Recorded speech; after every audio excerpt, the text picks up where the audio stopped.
بسم اللہ الرحمن الرحیم۔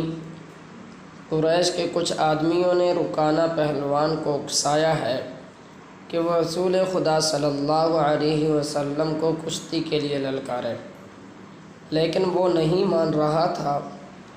ایک روز رکانہ رات کے وقت ایک گلی سے گزر رہا تھا کہ اس کے قریب سے ایک بڑی حسین اور نوجوان لڑکی گزری۔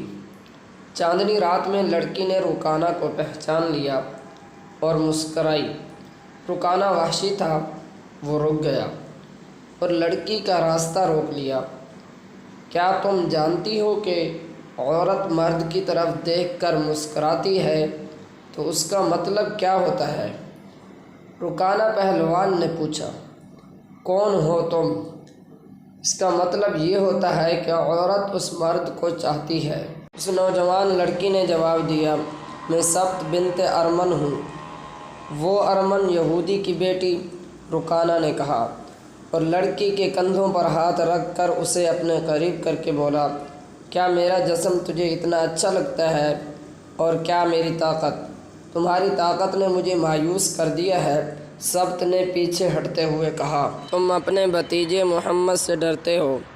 کون کہتا ہے؟ رکانہ نے گرج کر پوچھا۔ سب کہتے ہیں، سبت نے کہا، پہلے محمد کو گراؤ، میں اپنا جسم تمہیں انعام میں دوں گی۔ اللہ کے بیٹوں اور بیٹیوں کی قسم، تیری بات پوری کر کے تیرے سامنے آؤں گا۔ رکانہ نے کہا، لیکن تو نے غلط سنا ہے کہ میں محمد سے ڈرتا ہوں۔ بات یہ ہے کہ میں اپنے سے کمزور کے ساتھ لڑنا اپنی توہین سمجھتا ہوں، لیکن تیری بات پوری کروں گا۔ مشہور مورخ ابن حشام نے لکھا ہے کہ رسول کریم صلی اللہ علیہ وسلم نے خود رکانہ پہلوان کو کشتی کے لیے للکارا تھا، لیکن دوسرے مورخ ابن الاسیر نے جو شہادت پیش کی ہے وہ صحیح ہے کہ رکانہ نے محمد صلی اللہ علیہ وسلم کو کشتی کے لیے للکارا، اور اس نے کہا تھا، میرے بھائی کے بیٹے، تم بڑے دل اور بڑی جرأت والے آدمی ہو۔ میں یہ بھی جانتا ہوں کہ تم جھوٹ بولنے سے نفرت کرتے ہو، لیکن مرد کی جرأت اور صداقت کا پتہ اکھاڑے میں چلتا ہے۔ آؤ میرے مقابلے میں اکھاڑے میں اترو۔ اگر مجھے گرا لو تو میں تمہیں اللہ کا بھیجا ہوا نبی مان لوں گا۔ اللہ کی قسم تمہارا مذہب قبول کر لوں گا، لیکن یہ ایک بھتیجے اور چچا کی کشتی نہیں ہوگی۔ رسول خدا صلی اللہ علیہ وسلم نے رکانہ کی للکار کے جواب میں کہا، ایک بت پرست اور سچے دین کے ایک پیغمبر کی لڑائی ہوگی۔ ہار گیا تو اپنا وعدہ نہ بھول جانا۔ مکہ میں یہ خبر صحرا کی آندھی کی طرح پھیل گئی کہ رکانہ پہلوان اور محمد صلی اللہ علیہ وسلم کی کشتی ہوگی، اور جو ہار جائے گا وہ جیتنے والے کا مذہب قبول کر لے گا۔ قریش کا بچہ مرد و زن اور یہودی ہجوم کر کے آ گئے۔ مسلمانوں کی تعداد بہت تھوڑی تھی۔ وہ تلواروں اور برچھیوں سے مسلح ہو کر آئے، کیونکہ انہیں خطرہ محسوس ہو رہا تھا کہ قریش کشتی کو بہانہ بنا کر رسول خدا صلی اللہ علیہ وسلم کو قتل کر دیں گے۔ عرب کا سب سے زیادہ طاقتور اور وحشی پہلوان رکانہ بن عبد یزید رسول کریم صلی اللہ علیہ وسلم کے مقابلے پہ اتر آیا۔ اس نے رسول خدا صلی اللہ علیہ وسلم پر تنزیہ نظر ڈالی، اور آپ صلی اللہ علیہ وسلم مکمل خاموشی اور اطمینان سے رکانہ کی آنکھوں میں آنکھیں ڈال کر دیکھتے رہے کہ وہ بے خبری میں کوئی داؤ نہ کھیل جائے۔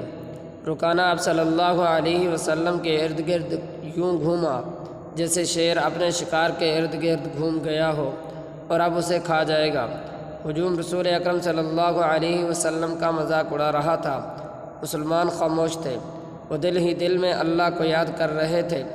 انہوں نے اپنی تلواروں کے دستوں پہ ہاتھ رکھے ہوئے تھے، نہ جانے کیا ہوا، رسول اکرم صلی اللہ علیہ وسلم نے کیا داؤ کھیلا۔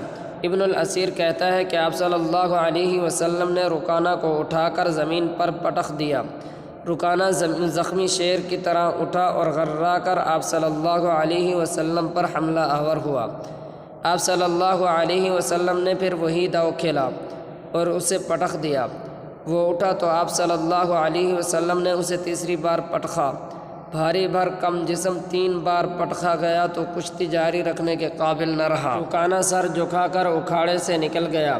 ہجوم پر سناٹا طاری ہو گیا، اور مسلمان ننگی تلواریں اور برچھیاں ہوا میں لہرا کر اور اچھل کر نعرے لگا رہے تھے، چچا رکانہ، رسول اللہ صلی اللہ علیہ وسلم نے للکار کر کہا، وعدہ پورا کر اور یہیں اعلان کر کہ آج سے تو مسلمان ہے۔ رکانہ نے قبول اسلام سے صاف انکار کر دیا۔ یہ طاقت جسمانی نہیں تھی۔ خالد نے نخلستان میں لیٹے لیٹے اپنے آپ سے کہا، رکانہ کو یوں 3 بار پٹخنا تو دور کی بات، اسے کوئی بچھاڑ بھی نہیں سکتا تھا۔